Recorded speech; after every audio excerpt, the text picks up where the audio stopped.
जगत गुरु तत्वदर्शी संत रामपाल जी महाराज के मंगल प्रवचन। आप जी को ये ज्ञान दे करके ये परिचित कराया जाता है कि जो साधना आपने शुरू कर दी, आज ही नाम लिया है, जो सोचो कल ही बहुत गणा लाभ और घनी बड्डी कोठी बन जावे, ये आपकी भूल है। लाभ तो मालिक अवश्य देगा, आपको पहले अपने कोटे से देगा और उसके बाद फिर आप सिंचाई करिए। जैसे किसी ने नर्सरी लगा रखी है, नर्सरी में उसने अपनी तरफ से पौधा बना दिया, बीज बो के आगे ले जाओगे तो उसको तो आपने फिर सिंचाई करके पेड़ आपने बनाना पड़ेगा। तो इतना लाभ परमात्मा आपको यहाँ देंगे, जो आपके विशेष दुखदायी कर्म है उनको तुरंत खत्म करेंगे अपने आशीर्वाद से।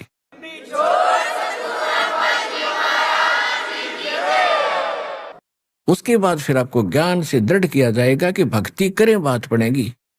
केवल बार बार इस आशीर्वाद से ही पर आश्रित नहीं रहना होगा, आशीर्वाद अपना साथ काम करता रहेगा, ये भी आपके साथ विशेष सहयोग देगा, लेकिन भक्ति आपने करनी पड़ेगी, मर्यादा में रहना पड़ेगा, तभी आपको पूर्ण लाभ इस मनुष्य जीवन का प्राप्त होगा।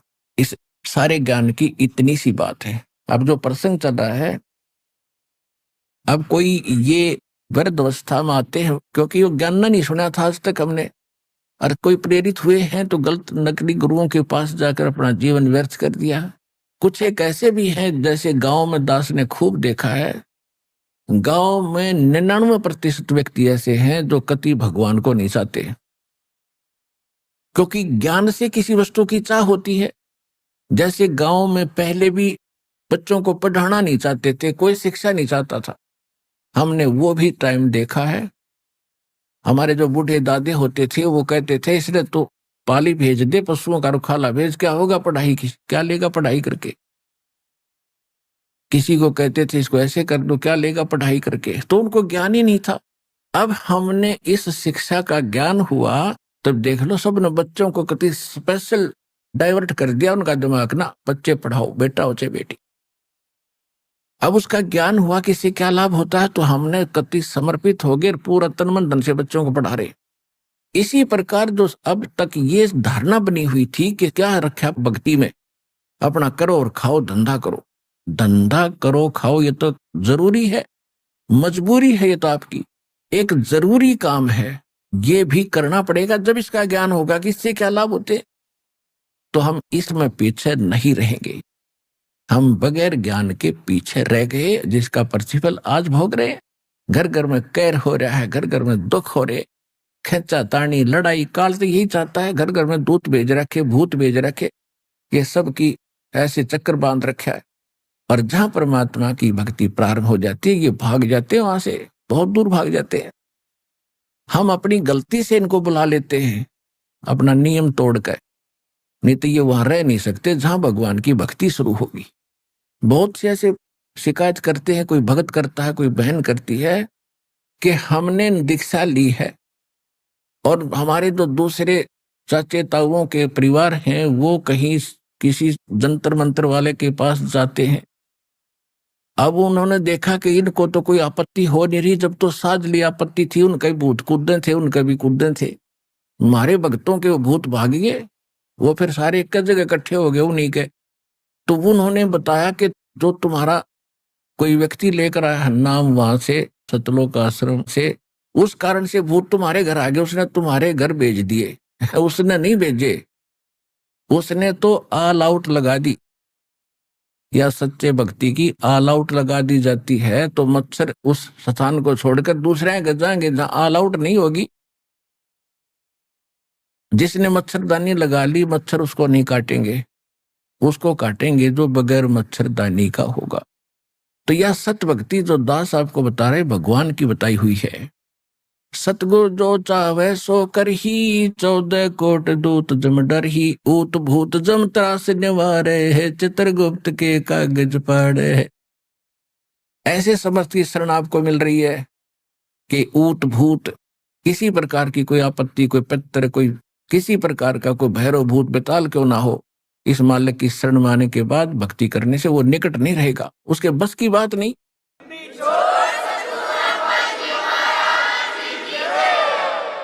जैसे मच्छर आ नहीं सकते उस उस औषधि के आसपास जो घर में ऑल आउट लगा दी जाती है तो सभी बार भाग गए। तो इस प्रकार वो दूसरे फिर दुखी रहेंगे, तो सभी ने जब ऑल आउट लगा ली तो इन भूत प्रेत पितरों का भी उद्धार होगा, क्योंकि ये भी भगवान की आत्माएं हैं। ये कोई अलग थोड़े, ये पहले मनुष्य थे।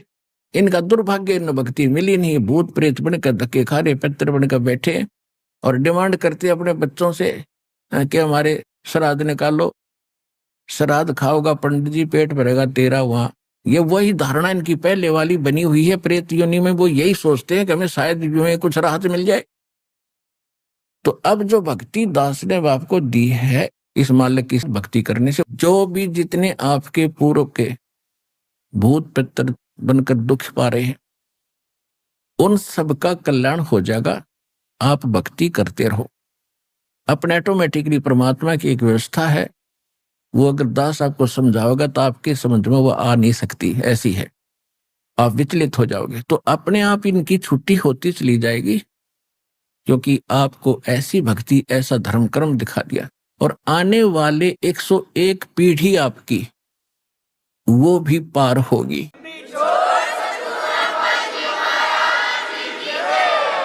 और भी ज्यादा होंगी, मतलब ये तो कम से कम एक कहने की बात है।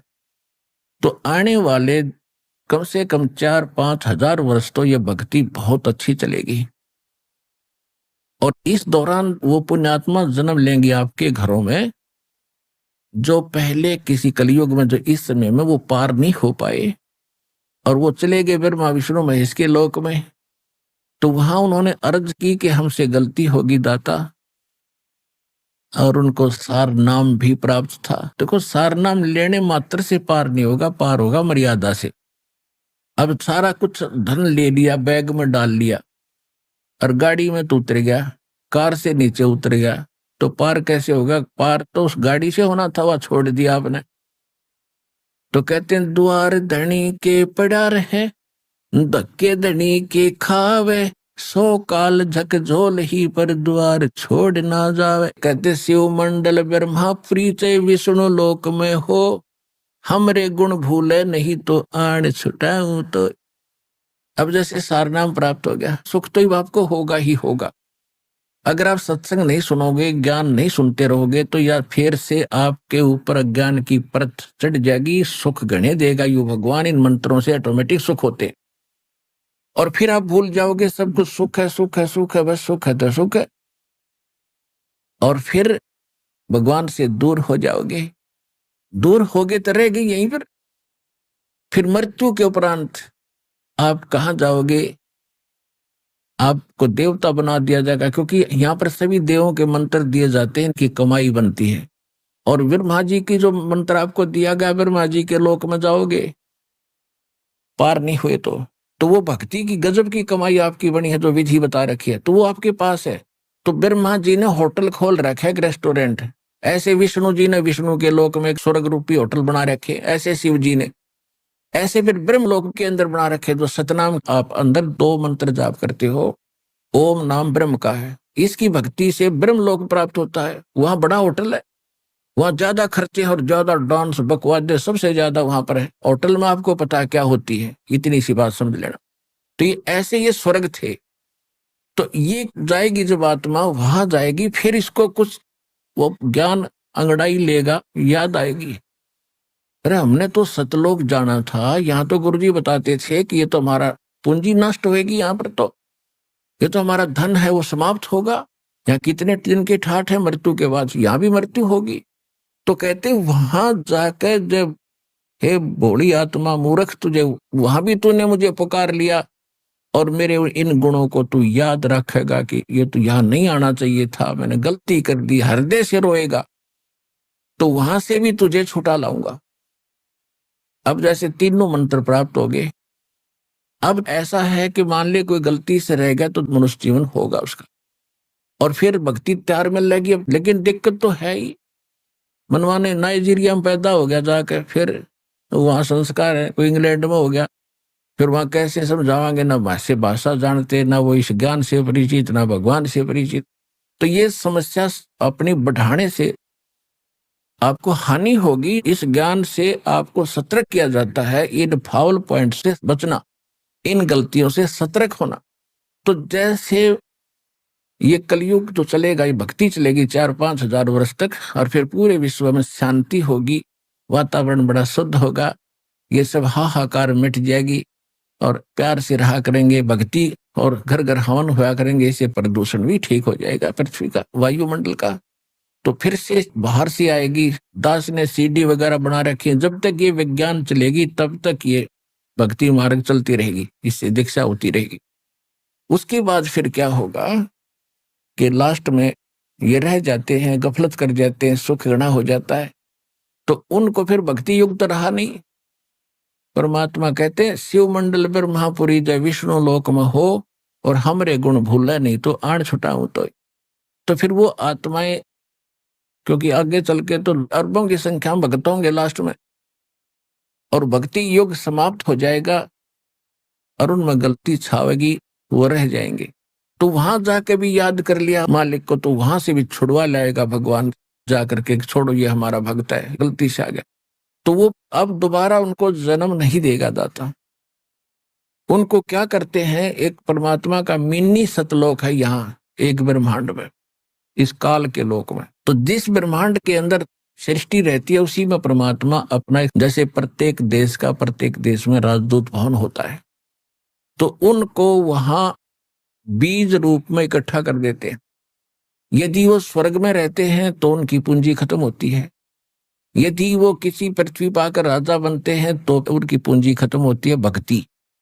तो भगवान ने वहां एक ऐसी व्यवस्था कर रखी है कि उनको ऐसी व्यवस्था में रखते हैं, तो वहां दर रखे आपके बीज बोरी की बोरी भर के जाता ना, उनकी जो पिछले कलयुग में रह गए थे, और पुण्य आत्माएं हैं, उनको पूंजी उनकी खर्च होने नहीं दी, उनको अब आपके घरों में बेटा और बेटी के रूप में भेजेगा। उनके पुण्य तो जो के तो है वह, और आते उनको भक्ति मिलेगी, क्योंकि इसे शुभ संस्कारी बिना ये भक्ति मिल ही नहीं सकती।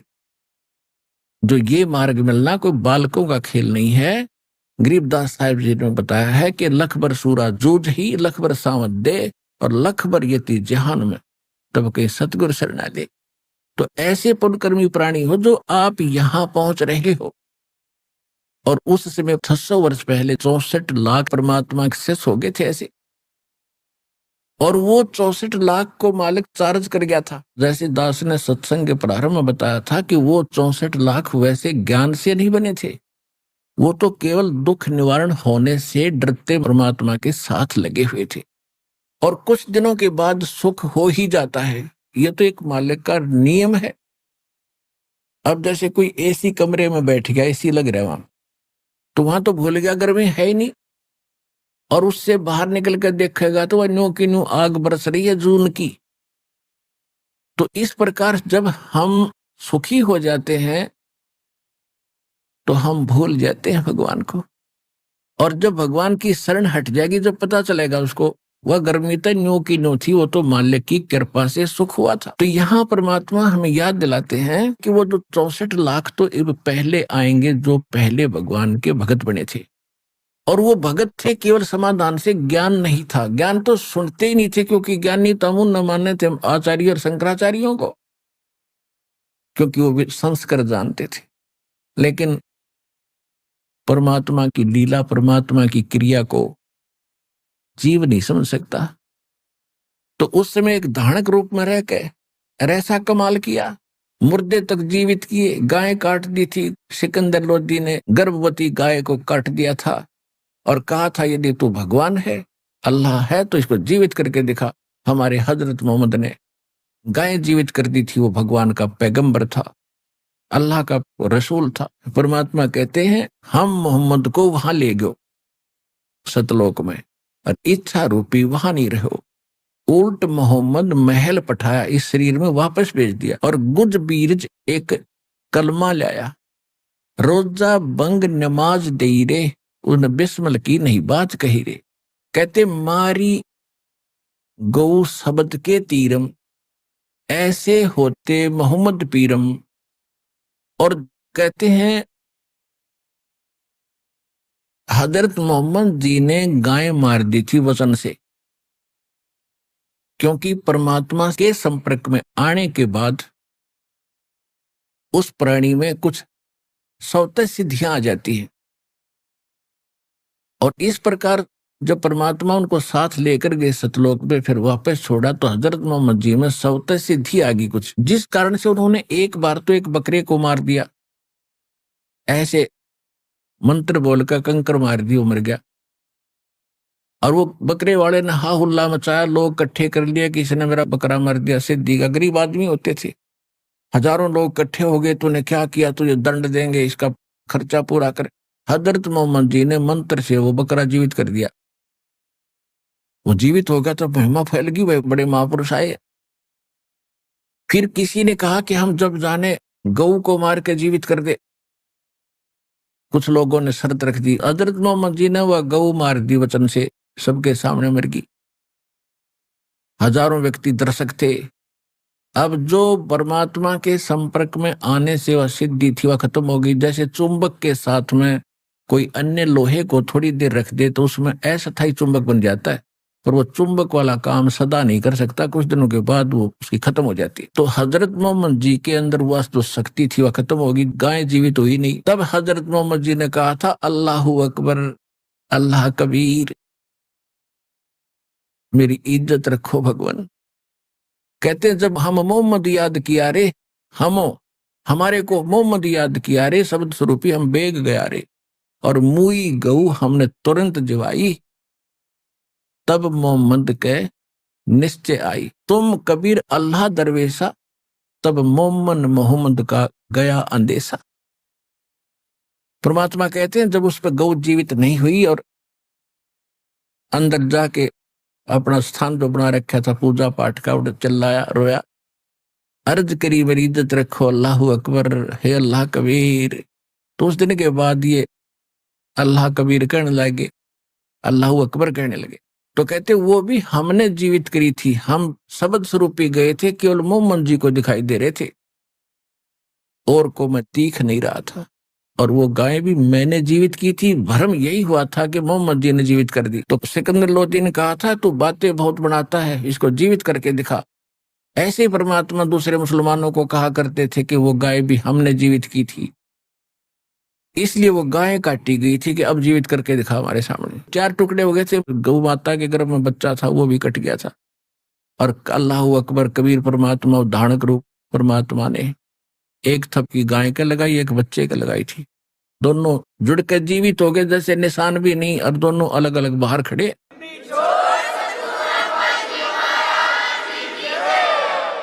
ला के बाल्टी ठोक दी दूध की, कहने लगे पियो गऊ अपनी अम्मा है, इस पर छुरी ना बहा, गरीबदास की दूध को सभी आत्म खा।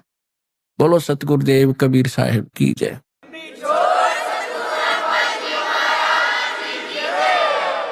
तो कहने का भाव ये है कि परमात्मा ने ऐसे ऐसे चमत्कार भी दिखाए थे, और इन चमत्कारों से प्रभावित होकर के लाखों की संख्या में लोग भी जुड़ गए थे। जिस दिन परमात्मा ने ये लीला की गौ जीवित करने की, कई हजार की संख्या में हिंदू और मुसलमान दोनों शिष्य बने। सिकंदर लोदी ने दंडोत प्रणाम किया। जब राजा जोखिगा जी के सामने तो जनता तो बहुत बड़ी अच्छी आत्माएं होती थी, वो तो धर्मगुरु हमारे हिंदू और मुसलमानों के में मूर्ख बनाए रहा करते थे, लेकिन उसमें उन्होंने किसी की परवाह नहीं की, परमात्मा के शिष्य बन गए।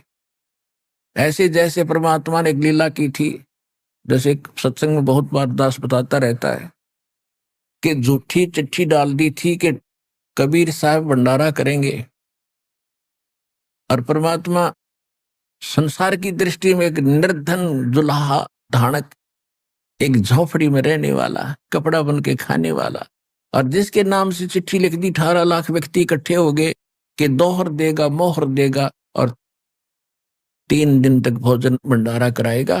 और भोजन में लिख दिया लाडू जलेबी बर्फी कचौड़ी पकौड़ी दही बड़े, और बड़ा क्या क्या लिख दिया, हलवा पूरी खीर खांड सारा सूखा सीधा भी देगा। तो ये लालची लोग थे जो आश्रमों में रहते थे, अपने सारे चेलों को लेकर के कि प्रत्येक भोजन के बाद 10 ग्राम सोना, 1 मोहर मिले और 1 दोहर कंबल बहुत कीमती होता था, उसमें बड़े सेठ लोग ही उस दोहर को प्रयोग कर सकते थे, आम गरीब व्यक्ति दोहर नहीं सिंपल खेस रखा करता था। तो इस चीज को सुनकर सारे इकट्ठे हो गए। अब उन्होंने तो जुल्म किया था दुष्टों ने कि कबीर भाग जाएगा झोपड़ी छोड़ के, वो तो यूं ना मारे तो मरता और ना ज्ञान से हारता, इसका क्या इलाज करा था। हिंदू और मुसलमानों के धर्मगुरुओं ने दोनों ने मिलकर षड्यंत्र रचा था। हर परमात्मा हाय हाय वह मारे थे, परमात्मा के पौबारा हुए थे और उनके कच्चे ठारा हुए थे। तो कहने का भाव यह है कि वो भगत तो मालिक के थे, वो बच्चे धक्के खाते फिरे थे, भगवान के लिए घर छोड़कर आश्रमों में रह रहे थे। तो उससे के छुपा, उस पूरा पृथ्वी के प्राणी जीव चीड़ी हाथी ये भूत प्रेत पितर देवता ब्रह्मा विष्णु महेश ये भी तो उसी के बालक हैं। हिंदू मुस्लिम सिख ईसाई जैसे हम बट गए अलग से, तो सभी धर्मों के वो धर्म भगत सोफी संत वहां आगे। पहले तो अपने उन बच्चों को बढ़िया भोजन कराया, के स्वरूप बना के अपना एक सेठ का बंजारे का, और 9 लाख बैलों के ऊपर जैसे गधों पर बोरे डाले करते हैं, थैले डाल देते हैं, ऐसे बैलों के बड़े बड़े बोरे होते थे, तगड़े तगड़े बैल होते थे उस समय। और इतने गजब के बैल, बगैर सिंगों के बैल, युवा बैल सारे, और जाके वहां बैल उतार दिए, तंबू लगा दिए, और लाखों की संख्या में, लाख के आसपास वहां से सतलोक से भगत बच्चे आए थे भगवान के यहाँ सेवा करने के लिए। इस कंगाल लोक में है कोई कुछ व्यवस्था है यहाँ पर? एक समय 18 लाख आदमी कितना खड़े हो जाए ना, प्रधानमंत्री फेल हो जाए उनको रोटी खवाने में, सुबह सुबह एक भोजन कराने में, कहाँ पानी लावे कि तू न टेंट लगावे, और वहां 2 सेकंड में सारी तैयार कर दी। ये भगवान का मार्ग होता है, इम्पॉसिबल को पॉसिबल करते हैं।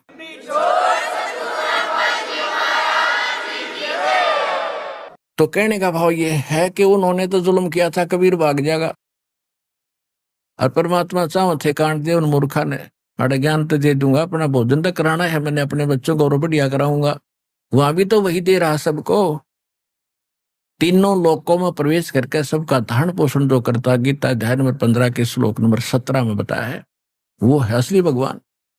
तो वो परमात्मा घर भी वही दे रहा है, इस आश्रम में भी वही आपको खिला रहा है, उन आश्रमों में भी उनको वही दे रहा था। यहाँ आगे तो बढ़िया अपने बच्चों को वहां पर हलवा खीर पूरी लाडू जलेबी सब कुछ खिला रहे हैं, और दौर मोर और दे दी बेच बेच के, और कुछ दिन सुख कर सांस ले लेंगे। ये मूर्ख भक्ति तो इनके पास है नहीं, फिर भी प्रेरणा परमात्मा के लिए भटक रहे हैं।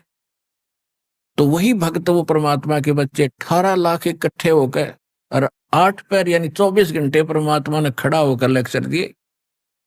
2 डुप्लीकेट रोल, एक केशव रूप में, एक कबीर धानक रूप में। केशव प्रश्न करता है कि हे कबीर जी, इसे गंदे लोक में आप क्यों आ गए? आप इनका हित चाहते हो, ये आपकी दुर्गति करे, छोड़ो इस गंदे लोक न, चलो अपने लोक में। ये लोग मानन के नहीं है, विष्टा जिनके उदर में ये मगन फिरे दिन रात, गरीबदास के सो के जमसर जिनकी घात है। तो कबीर साहब कहते हैं कि केशव तू नहीं जानता मेरे दर्द को, इनने भांग पी रखी है, और नशा किया हुआ बालक अपने पिता पर भी हाथ उठा देता है, और जब उसका नशा उतर जाता है वो नेक आत्मा अक्षमा याचना करते हैं। तो इन कई नशा हो रहा भाई, इस नशे न तारने आया हूं मैं, जब इनका नशा उतर जाएगा फिर देखिए मेरी कैसी रिस्पेक्ट करेंगे। तो 24 घंटे तक परमात्मा प्रवचन कर रहे थे। अब वो खाना खाओ फिर आ बैठे, खाना खाओ फिर आ बैठे, क्यों अच्छी लगे ज्ञान। कहते हैं कई लाख ने, 15-16 लाख व्यक्तियों ने उस दिन परमात्मा की शरण दी। बच्चे जो भटकते फिर रहे थे उनको चार्ज कर दिया, वो मंत्र दे दिया, अब जाओ, हर सारी उम्र का धन दे दिया। उस दिन तो अच्छा रोटी खाई होंगी उनने, मोर लेने के मारा ने और दौर लेने के मारा ने, तो वो भी दे दिया धन। अगले तुम आश्रमों में मरो हो, वहां भी यो नाम ये जप लियो, और यो धन दे दिया, मांग का मत खाइयो। तो इस मालिक की लीला को आप नहीं समझ सकते, क्योंकि आपने भगवान मिला ही नहीं, ना भगवान की पहचान हुई, ना कोई वो साधना मिली जिससे परमात्मा ऐसे सुख हमें दिया करता है। जो दास आपको बताना चाहता है कि इस प्रकार 15-16 लाख उस दिन हो गए, ऐसी बहुत सी मालिक ने, जैसे एक शेख तकी की लड़की मृत हो गई थी। तो सबसे ज्यादा विरोध वो शेख तकी सिकंदर लोधी का धार्मिक गुरु जो था, पूरे मुसलमानों का इंचार्ज था वो, और उसकी लड़की मर गई थी, वह कब्र में दबा दी। मुसलमान पीर था वो।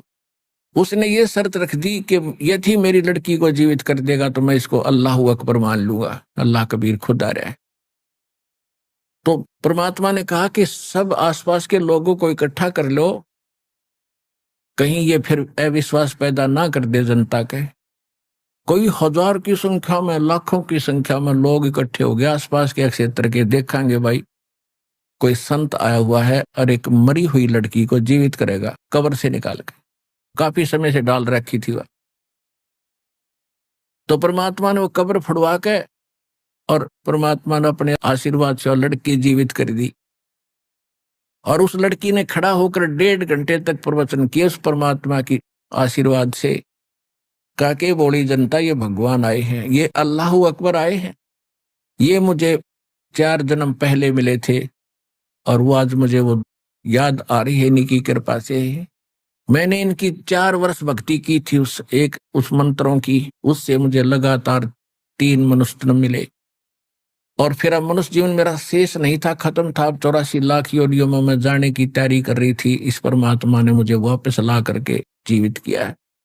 आंखें खोल लो और पहचान लो इस भगवान को। कई हजार, 50-60 हजार व्यक्तियों ने उस दिन दीक्षा ली परमात्मा से, उनके शिष्य बने।